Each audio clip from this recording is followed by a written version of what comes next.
I'm joined by Mariana Stern. She's an associate professor at the University of Southern California. She's also one of the experts who contributed to this report. So you contributed to it. You surprised at the reaction? Yes and no. We expected that the public was going to be surprised at the classification, but because I have been working in this field for many years, I was not myself surprised at the final conclusions that we reached.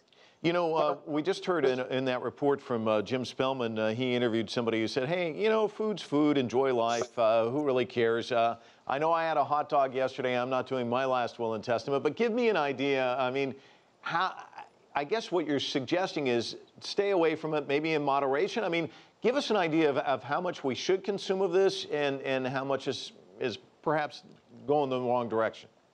Yes, so I understand the concern of the public because often results from epidemiological studies that talk about dietary factors get in the news and people hear controversial results. So they think one day it's a bad thing, the other day it's a good thing to eat certain things. But I think one important thing for the public to consider is that there has been few dietary factors that have been thoroughly evaluated and have been consistently found to relate to cancer. So those are the ones that we have to focus the interest on. So this is the case for processed meats.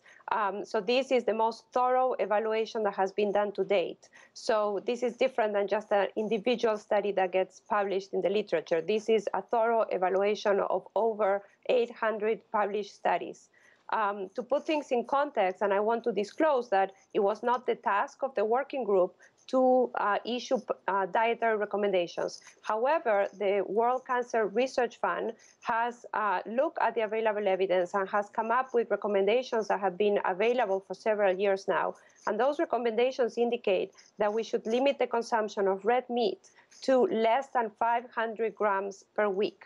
So roughly about 71 grams per day. So to put it in context, that's about I think a hamburger is somewhere between 60 to 80 grams. So that's about one hamburger per day. So those are the current recommendations. Those are the best recommendations that we have to date.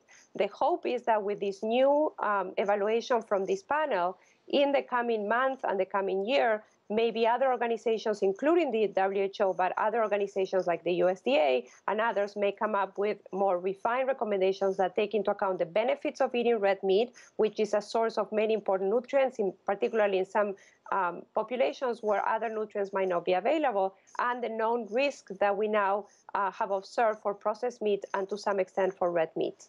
All right, Mariana Stern joining us. Thanks so much for giving me that update. Certainly appreciate it.